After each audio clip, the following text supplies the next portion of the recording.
Assalamualaikum warahmatullahi wabarakatuh. Saya Muhammad Ari Muammar. Di sini saya akan menjelaskan tentang tokoh dan representasi tasawuf aswaja pada matkul aswaja. Representasi tasawuf aswaja 1.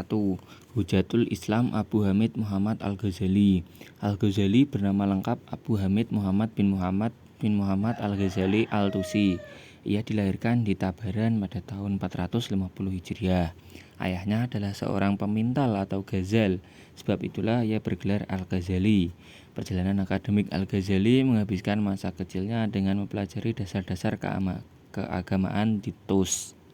Ia mempelajari fikih pada Al-Imam Al-Radakani. Setelah itu ia pergi ke Jurjan untuk berguru pada Al-Imam Abu Nasr Al-Ismaili.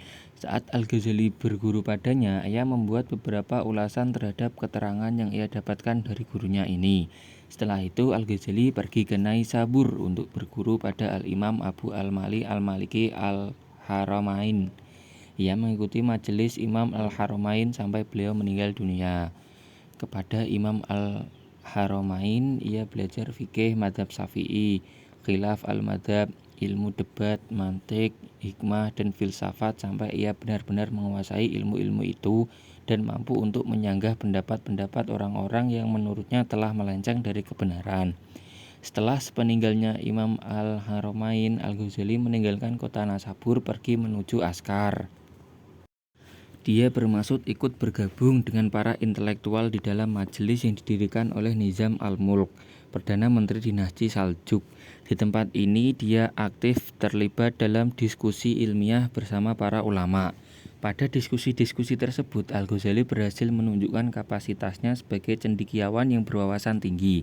Kedalaman ilmunya, kehebatan analisisnya, dan ketajaman argumentasi yang dikemukakannya berhasil memenangkan tiap-tiap perdebatan yang ia ikuti, sehingga namanya pun terkenal di Baghdad dan di negeri-negeri Islam lainnya. Hal ini menyebabkan menjadi tujuan para pelajar yang ingin mendalami ilmu-ilmu agama. Setelah melihat reputasi ilmiahnya yang cemerlang, Nizam Ahmul mengangkat Al-Ghazali sebagai guru besar dan sekaligus memimpin perguruan Al-Nizamiyah di kota Baghdad pada tahun 484 Hijriah. Selama menjadi guru besar, Al-Ghazali memberi kuliah teologi dan fikih Syafi'i. Kuliah-kuliahnya dihadiri oleh 300-an tokoh ulama, termasuk diantaranya beberapa pemuka madhab Hambali seperti Ibnu Aqil dan Ibnu Al-Khattab. Suatu hal yang sangat langka terjadi pada saat konflik antara madhab sedemikian tajam ketika itu. Karenanya pada masa kurang lebih 4 tahun Al-Ghazali telah sukses meneliti karir dengan cemerlang sehingga popularitasnya pun semakin menjulang. Perjalanan spiritual di puncak karirnya sebagai seorang akademis dengan berbagai pencapaian yang telah ia capai. Al-Ghazali mengalami krisis spiritual. Dia merasakan itu setelah ia mempelajari secara mendalam dan menguasai seluruh doktrin dan ajaran Sufisme, baik melalui tulisan kaum Sufi seperti Al-Muhasibi, Al-Si, Al-Junaid, dan Al-Bustasmi maupun melalui pengajaran-pengajaran dari lisan. Dia menyadari bahwa selama ini apa yang telah dicapai dan dilakukannya tidaklah benar-benar ikhlas karena Allah, sehingga aktivitas yang ia tekuni tidaklah berharga di hadapan Allah Ta'ala. Dalam Al-Muqid, Al-Ghazali bercerita bahwa dia sangat ingin keluar dari Baghdad, melepaskan seluruh jabatan yang membuatnya tersohor dan membuatnya dihormati manusia. Dia ingin memfokuskan diri berusaha dan beribadah. Namun pada saat itu ia masih ragu-ragu dalam melaksanakan keinginannya tersebut. Keraguan itu berlangsung selama kurang lebih 2 tahun. Setelah mantap untuk beruzlah, Al-Ghazali memutuskan untuk memasrahkan diri kepada Allah dan memutuskan untuk mengundurkan diri dari jabatan-jabatan yang ia emban. Al-Ghazali memulai proses mujahadahnya dengan mengasingkan diri di Syam selama kurang lebih 2 tahun.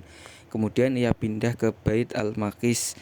Pada saat di sana dia berhawah di dalam sebuah tempat di sela-sela batu besar di sana.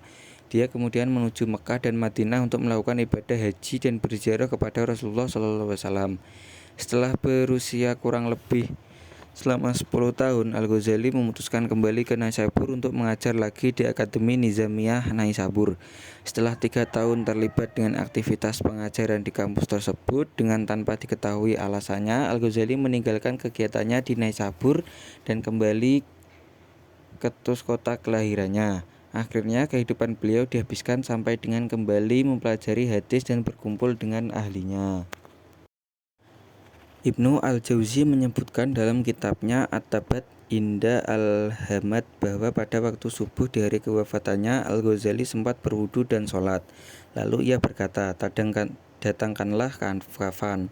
Lalu ia meletakkan kafan yang ia minta di atas kedua matanya dan berkata, aku mendengar dan patuh untuk menghadap pada sang penguasa.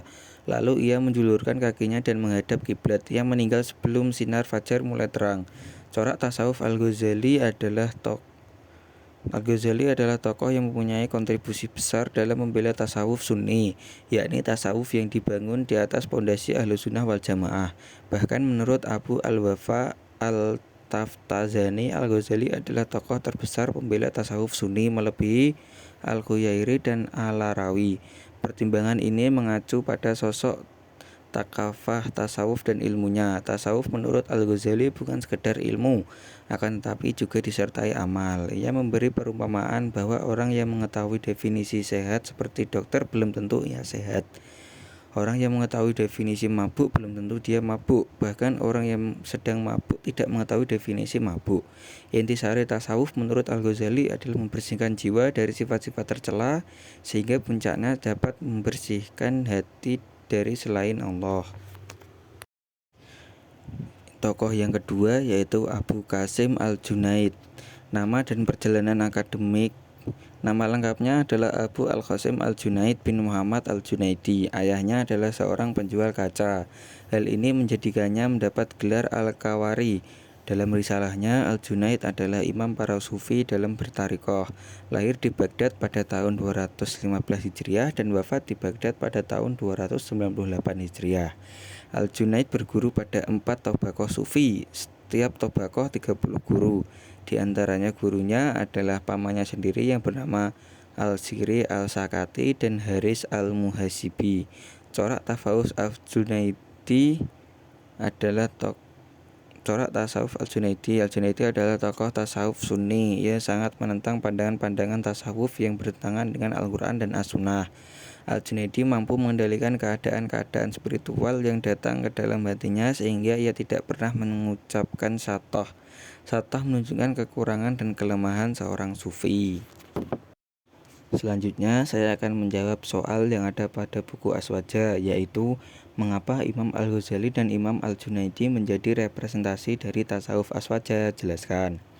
Baik, saya akan menjawab, yaitu jawabannya adalah Imam Al-Ghazali dan Imam Al-Junaidi dianggap sebagai representasi tasawuf Aswaja karena satu, Imam Al-Ghazali benar-benar menguasai ilmu dan menyanggah pendapat-pendapat orang-orang yang menurutnya telah melenceng dari kebenaran. 2. Imam Al-Junaidi menentang pandangan-pandangan tasawuf yang bertentangan dengan Al-Quran dan As-Sunnah. Kedua tokoh tersebut menyeimbangkan antara spiritualitas dan kepatuhan kepada syariat Islam serta menolak penyimpangan yang dapat menjauhkan umat dari ajaran yang benar. Sekian video dari saya mohon maaf apabila ada salah kata. Saya akhiri, wassalamualaikum warahmatullahi wabarakatuh.